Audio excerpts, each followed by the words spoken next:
In the winter of 1912, a strange incident shook a quiet settlement near Black River Falls, Wisconsin. The town was small, peaceful, and forgotten by the nation, yet its residents carried a rumor older than their families.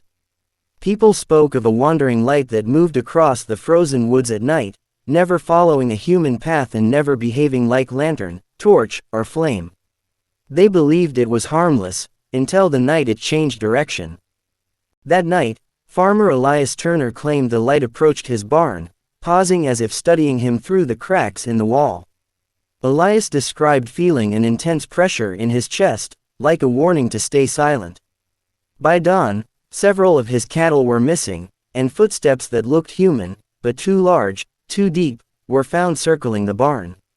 The sheriff dismissed it as panic, yet more families began reporting the same light.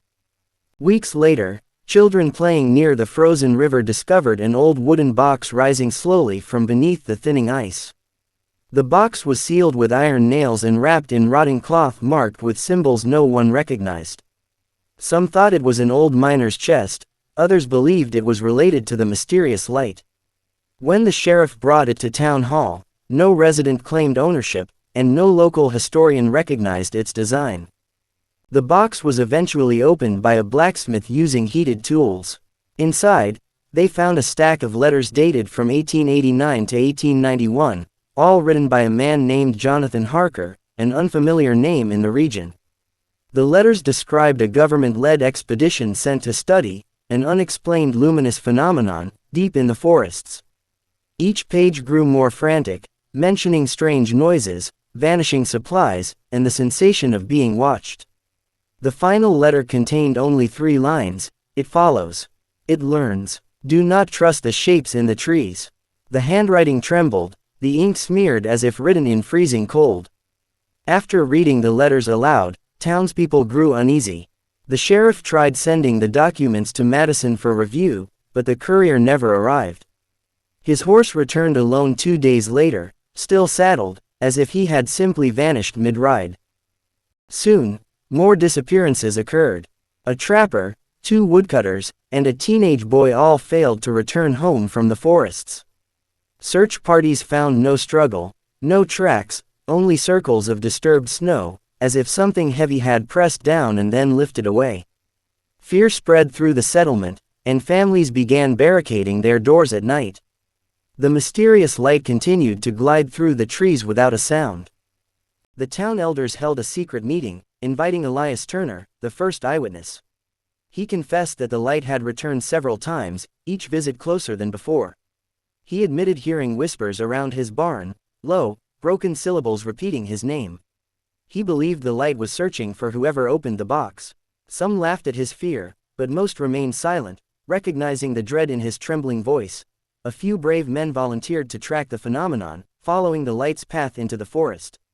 They carried rifles, lanterns, and a copy of the letters for reference. For hours, they saw nothing unusual until the darkness thickened unnaturally.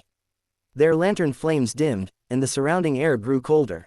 When the men finally spotted the wandering light, it hovered low above the snow, pulsing like a slow heartbeat. One man stepped toward it, raising his lantern. The light shifted shape, stretching wider, almost forming a faint human outline.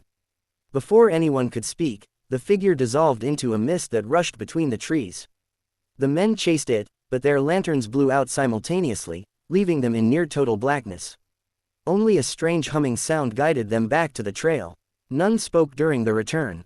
The next morning, the men discovered frostbite on their hands despite wearing thick gloves. They also found an unfamiliar residue on their jackets, thin, metallic, and shimmering like crushed glass. The blacksmith examined it under sunlight and claimed it reflected colors he had never seen before. Word spread that the forest contained something non-human, perhaps non-natural. The sheriff advised everyone to avoid the woods entirely. Winter deepened, isolating the town. Food grew scarce, and supplies from neighboring settlements arrived late or not at all. The strange light remained visible on some nights, moving faster as if agitated.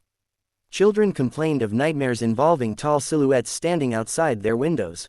Parents whispered that the phenomenon was growing stronger, just as Harker's letters warned decades earlier.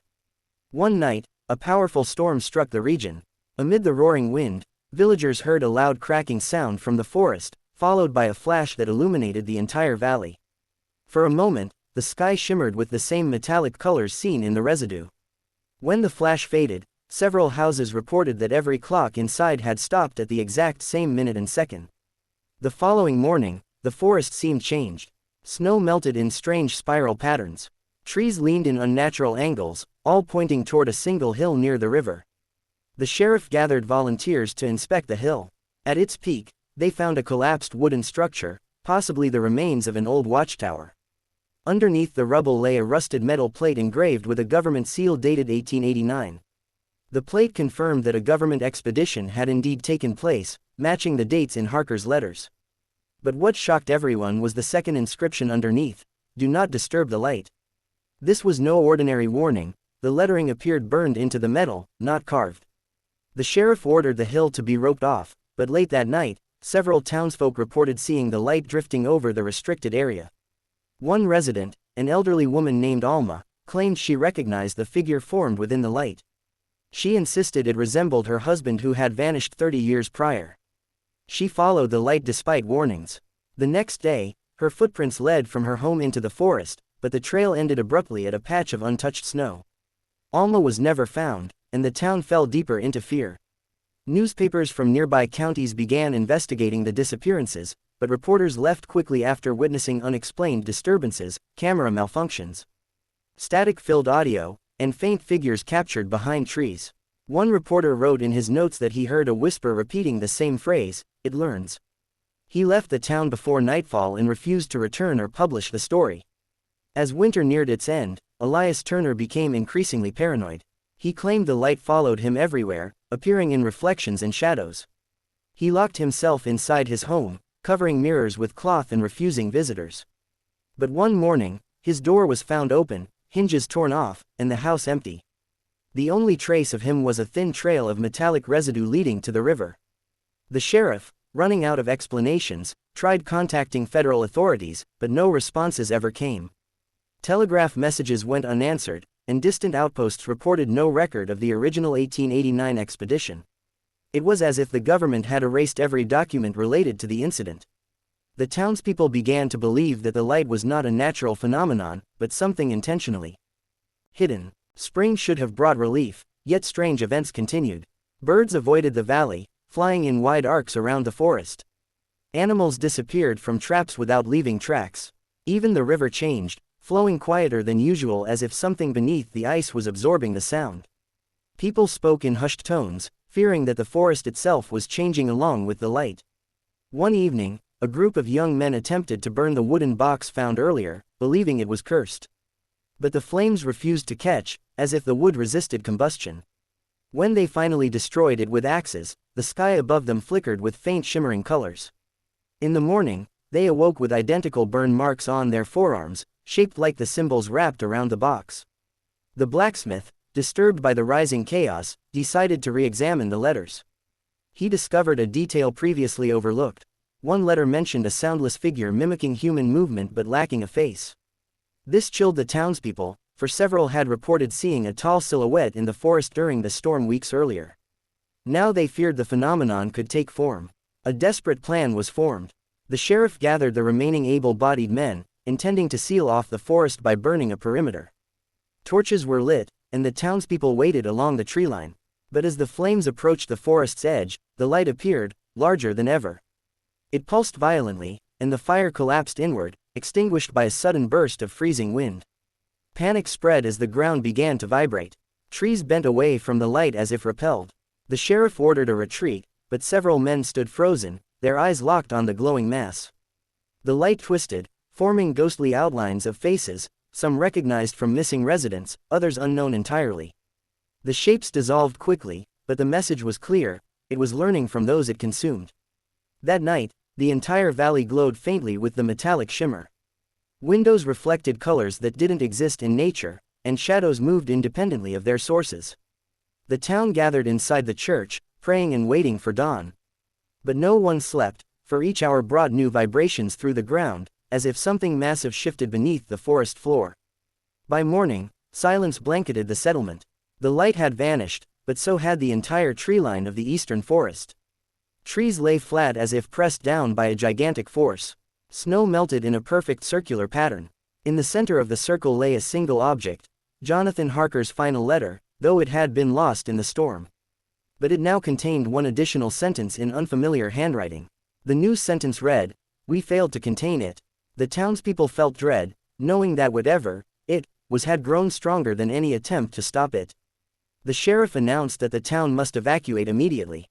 But when they attempted to leave, the roads were blocked by fallen trees forming unnatural barriers, as if intentionally placed to trap them inside the valley. With no escape, the settlement prepared for the worst. Families gathered in central buildings, stockpiling supplies and keeping lanterns lit through all hours. The shimmering colors reappeared in the sky every night, though the light itself remained hidden. Some believed it was waiting. Others insisted it was evolving, learning from the humans it had taken. One final attempt at contacting outside help was made through a traveling merchant who had entered the valley by chance. He agreed to deliver a letter to authorities.